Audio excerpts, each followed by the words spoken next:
வணக்கம் நண்பர்களே, இது விடிஎல் விளாக்ஸ் ஃபெஸ்டிவல் ஸ்டோரிஸ். இன்று நாம் மிகவும் அன்பாக கொண்டாடும் பண்டிகை ஒன்று இருக்கு, விநாயகர் சதுர்த்தி விழா. இந்த பண்டிகை ஏன் கொண்டாடப்படுகிறது, அதுக்கு பின்னால என்ன கதை இருக்கு அப்படின்னு கேள்வி எழுதலையா? வாங்க கதைக்குள்ள போயிடலாம். விநாயகர் அவதார கதை. கைலாச மலையில பார்வதி தேவிக்கு ஒரு எண்ணம் வந்தது. எப்பவும் நம்ம கூட யாராவது ஒருத்தர் பாதுகாப்பா இருக்கணும் அப்படின்னு. அதுக்காக மஞ்சள் தேய்ச்சி குளித்த பின் உடல்ல இருந்த மஞ்சள் எடுத்து ஒரு அழகான சிறுவனை உருவாக்குறாங்க. அவன் தான் அவளுடைய மகன். அவனை வாசல்ல காவலனா உட்கார வைக்கிறாங்க. அந்த நாள்ல தான் சிவபெருமான் அங்க வராரு. வேகமா வீட்டுக்குள்ள போக முற்படும் போது வாசல்ல இருந்த அந்த சிறுவன் சொல்றான், நீங்க உள்ள போக கூடாது, அம்மா குளிக்கிறாங்க, யாரையும் உள்ள அனுமதிக்க கூடாது அப்படின்னு உத்தரவு அப்படின்னு சொல்றாரு. யாரோ ஒரு சின்ன பையன் நம்மள நம்ம வீட்டுக்குள்ள போக விடாம தடுக்கிறானே அப்படின்னு ரொம்ப கோபமா சிவபெருமான் என்ன பண்ணாருன்னா, அவர் கையில இருந்த திரிசூலத்தை எடுத்து அந்த சிறுவன் தலைய வெட்டிட்டாரு. அதை பார்த்த பார்வதி தேவி மனம் உடைஞ்சு உரக்க கத்தி கதறி அழுறாங்க. என் மகனை திருப்பி தர வேண்டும் அப்படின்னு இறைவன் கிட்ட வேண்டுறாங்க. சிவபெருமான் பிற தெய்வங்களெல்லாம் அழைச்சி வடக்கு நோக்கி படுத்திருக்கும் உயிரின் தலையை கொண்டு வாங்க அப்படின்னு கட்டளை இடுறாரு. அப்போ தெய்வங்கள்லாம் போய் வடக்கு பக்கமா படுத்துட்டு இருந்த யானையோட தலையை கொண்டு வந்து தராங்க. அந்த யானையோட தலைய அந்த சிறுவனோட உடல்ல இணைக்கிறாரு. அந்த சிறுவனும் உயிர் பெற்று எழுந்தான். அந்த நாளிலிருந்து அவர் விநாயகர் ஆயிட்டாரு. அதுக்கப்புறம் சிவபெருமான் ஒரு பெரிய வரம் கொடுக்கிறாரு. உலகில் எந்த நல்ல காரியம் செய்தாலும் உன்னை முதலில் வழிபட்டே செய்ய வேண்டும் அப்படின்னு வரம் கொடுக்கிறாரு. அதனாலதான் விநாயகர் முழு முதல் கடவுள் ஆனாரு. இப்போ சதுர்த்தி நாளின் முக்கியத்துவம் என்னன்னு பார்க்கலாம். இன்னொரு சுவாரஸ்யமான சம்பவமும் இருக்கு. ஒரு முறை சந்திரன் விநாயகரை அவரோட உருவத்தை பார்த்து உருவ கேலி செஞ்சாரு. விநாயகருக்கு ரொம்ப கோபம் வந்துருச்சு. அதனால சந்திரனுக்கு சாபம் கொடுத்துடுறாரு. இன்று முதல் சதுர்த்தி நாளில் உன்னை பார்த்தால் அந்த மனிதனுக்கு துரதிர்ஷ்டம் வந்து சேரும் அப்படின்னு. சந்திரனை தான் எல்லாரும் பார்த்து வணங்குறது. சந்திரனுக்கு போய் சாபம் கொடுத்தீங்கன்னா நல்லது இல்லையே அப்படின்னு சொல்லி எல்லா தெய்வங்களும் வேண்டி கேட்குறாங்க. அந்த தெய்வங்களோட வேண்டுதலுக்கு இணங்கி சந்திரனுக்கு ஒரு சாப விமோசனம் கொடுக்கிறாரு. அது என்னன்னா, உன்னை பார்த்து துரதிர்ஷ்டம் பெற்ற மனிதன் சதுர்த்தி நாளில் என்னை வழிபட்டவர்கள் அந்த சாபத்திலிருந்து மீள்வார்கள் அப்படின்னு சொல்லி விநாயகர் அறிவிக்கிறாரு. அதனாலதான் ஆவணி மாதம் சுக்லபட்ச சதுர்த்தி அன்னைக்கு விநாயகர் சதுர்த்தி கொண்டாடப்படுது. வரலாற்றில் விநாயகர் சதுர்த்தி மகாராஷ்டிராவில் சதுர்த்தி பண்டிகையை பெரு விழாவாக செய்தவர் வீர சிவாஜி அப்படின்னு சொல்லக்கூடிய சிவாஜி மகாராஜ்.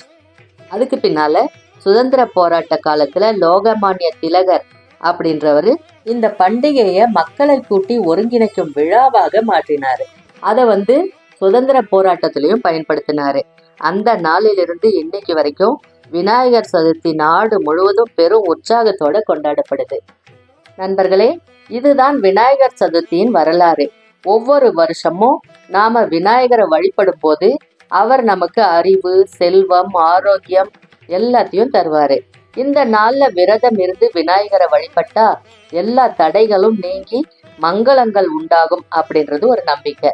அதனாலதான் அவர் வாழ்வின் தொடக்கத்துல முதல் படியாக வழிபடப்படும் தெய்வம் அப்படின்னு சொல்றாங்க. விநாயகரின் அவதாரம்.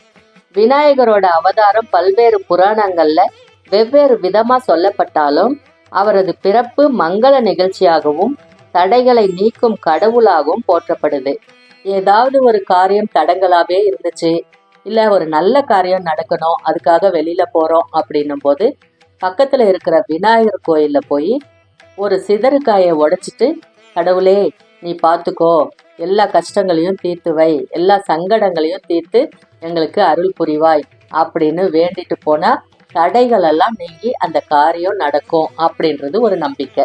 இன்றைய கொண்டாட்டம் பொது வழிபாடு. விநாயகர் சதுர்த்தி விநாயகர் பெருமானை வழிபடும் ஒரு முக்கிய பண்டிகையாகும். இந்த நாள்ல மக்கள் தங்கள் வீடுகள்ல விநாயகர் சிலைகளை வைத்து வழிபடுகிறார்கள். பொது இடங்கள்ல பெரிய பந்தல்கள் அமைத்து விநாயகர் சிலைகளை வைத்து வழிபட்டு ஊர்வலமாக எடுத்து சென்று நீர்நிலைகளில் கரைக்கிறார்கள். சடங்குகள். விநாயகர் சதுர்த்தி அன்னைக்கு விநாயகருக்கு பிடித்தமான கொழுக்கட்டை, லட்டு, வடை, அவல் பாயசம், சுண்டல், கிடைக்கக்கூடிய எல்லா பழங்களும், பூக்களும், எருக்கம்பூ மாலை, அருகம்புல் இதையெல்லாம் விநாயகருக்கு படைச்சு வழிபடுவாங்க. மேலும் விநாயகர் மந்திரங்கள், விநாயகர் அகவல், விநாயகர் பாடல் பாடி பூஜைகள் செய்வாங்க. பண்டிகையின் முக்கியத்துவம்: விநாயகர் சதுர்த்தி புதிய தொடக்கங்கள், ஞானம், வெற்றி மற்றும் செழிப்பு ஆகியவற்றின் அடையாளமா கொண்டாடப்படுது. இப்போ இந்த வருஷம் எந்த நாள்ல விநாயகரை வாங்கி வழிபடுறது, அதுக்கான நேரம், எத்தனை நாள் நம்ம வீட்டில் விநாயகரை வச்சு வழிபடலாம், எந்த நாள்ல விநாயகரை கரைக்கலாம் அப்படின்னு பார்க்கலாமா? இந்த வருஷம் 26/8/2025 செவ்வாய்க்கிழமை பிற்பகல் 2:22 மணிக்கு சதுர்த்தி ஆரம்பிச்சிடுது. 27/8/2025 மாலை 3:52 வரைக்கும் தான் சதுர்த்தி அப்படின்ற திதி அமைஞ்சிருக்கு. காலை நேரத்துல சதுர்த்தி இருக்கணும் அப்படின்றதுக்காக 27/8/2025 அன்னைக்கு தான் விநாயகர் சதுர்த்தி. பிள்ளையார் வாங்குறதுக்கான நேரம் என்ன அப்படின்னு தெரிஞ்சுக்கணும் இல்லையா? 26/8/2025 மாலை 4:50 மணி முதல் 5:50 மணி வரை அதுக்குள்ள வாங்கினா ரொம்ப ரொம்ப விசேஷம். அந்த நேரம் தவறிடுச்சுன்னா மாலை 6:30 8:30 வரைக்கும் வாங்கலாம். எதுக்காக 26ஆம் தேதியே வாங்குறோம் அப்படின்னா, செவ்வாய், புதன், வியாழன் 3 நாள் விநாயகரை நம்ம வீட்டில் வச்சுட்டு இருந்துட்டு எடுத்துடலாம். 27/8/2025 புதன்கிழமை தான் வாங்கிட்டு வந்து வீட்டில் வச்சோம்னா, புதன், வியாழன், வெள்ளி ஆகிய 3 நாள் வச்சிருந்து எடுக்க முடியாது. நம்ம வீட்டுக்கு வந்த கடவுளை வெள்ளிக்கிழமை வெளியே அனுப்ப முடியாது. அதனால சனி, ஞாயிறு வச்சிருந்து 5வது நாளான ஞாயிற்றுக்கிழமை தான் எடுக்க முடியும். 5 நாள் வச்சிருந்தாலும் 3 நாள் வச்சிருந்தாலும் காலையிலையும் மாலையிலையும் விநாயகருக்கு ஏதாவது ஒன்று சமைச்சு நைவேத்தியம் செய்யணும். செவ்வாய்க்கிழமையே வாங்கிட்டோம்னா செவ்வாய், புதன், வியாழன் 3 நாளில் எடுத்துடலாம். 27/8/2025 வழிபடும் நேரம் காலை 6 மணி முதல் 7:20 சாமியை வழிபடணும். அந்த டைம்ல செய்ய முடியல அப்படின்னா காலை 9:10 மணி முதல் 10:20 மணி வரைக்கும் செய்யலாம். நிறைய சமைக்க வேண்டியிருக்கு, விநாயகருக்கு பிடிச்சதெல்லாம் செஞ்சு வைக்க, சமையல் செய்ய நேரம் ஆகும் அப்படின்றவங்க மதியம் 1:35 மணி முதல் 2 மணிக்குள்ள முடிச்சிடலாம். அன்னைக்கு மாலை 6:10 மணிக்கு மேலே கூட பூஜை செய்யணும். பிள்ளையார் வாங்கித்தான் ஆகணுமா, எங்களுக்கு பழக்கம் இல்லை, புதுசாக ஒவ்வொரு வருஷமும் பிள்ளையார் வாங்கணுமா அப்படின்னு கேட்டால் வாங்கலாம். நிறைய பேர் அந்த தொழில் செய்கிறவங்களுக்கு உதவும் விதமாக ஒரு பிள்ளையார் வாங்கி வீட்டில் வச்சு கொண்டாடலாம். வீட்டில் பழக்கம் இல்லை அப்படின்றவங்க கூட புதுசாக ஒரு விநாயகரை வாங்கிட்டு வந்து அவங்க ஆசைப்பட்ட விதமாக அதுக்கு பூஜை செய்யலாம். இவ்வளவும் செலவு பண்ணி செஞ்சு தான் ஆகணுமா, அவ்வளவு வசதி எங்களுக்கு இல்லையே அப்படின்னு சொல்கிறவங்க சிம்பிளாக அவங்களால முடிஞ்ச அளவுக்கு ஒரு அவல் பாயசம், ஒரு சுண்டல், அது மாதிரி எளிமையாக கூட செய்யலாம். அதை கண்டிப்பாக விநாயகர் நம்ம வீட்டு குழந்தை மாதிரி எல்லாத்தையும் அன்பாக ஏற்றுக்குவார். விநாயகரை வீட்டில் 3 நாள் அல்லது 5 நாள் வச்சுக்கலாம். கரைக்கிறது எப்படி அப்படின்னு பார்க்கலாம். 3 நாள் அல்லது 5 நாள் வச்சிருந்து பக்கத்தில் நீர்நிலை இருந்தால் அதில் போய் கரைக்கலாம், அதில் விட்டுறலாம். கரைக்கும் போது ராகு காலம், யமகண்டம் தவிர்த்து கரைக்கணும்.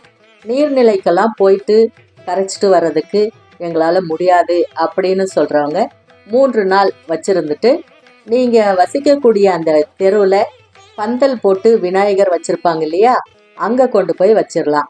அவங்க என்னைக்கு கரைக்கிறாங்களோ அன்னைக்கு ஒட்டு மொத்தமாக எல்லா வீட்டு பிள்ளையாரையும் கொண்டு போய் கரைச்சிருவாங்க. அதுக்கெல்லாம் கூட வாய்ப்பில்லை அப்படின்னா கூட ஒரு பக்கெட்டில் தண்ணி வச்சு அதில் கரைச்சி நம்ம வீட்டு பூச்செடி தொட்டியெல்லாம் இருக்கும் இல்லையா, அதில் அந்த பிள்ளையாரை வச்சுக்கலாம். கடவுளை வழிபடும் போது பொறுமையாக மிக நிதானமாக ஒவ்வொரு விஷயமா செய்யணும்.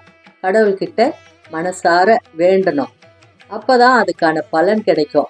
வேக வேகமாக செஞ்சுட்டு போனோம்னா அதுக்கு பலன் இல்லை அப்படின்னு சொல்கிறாங்க.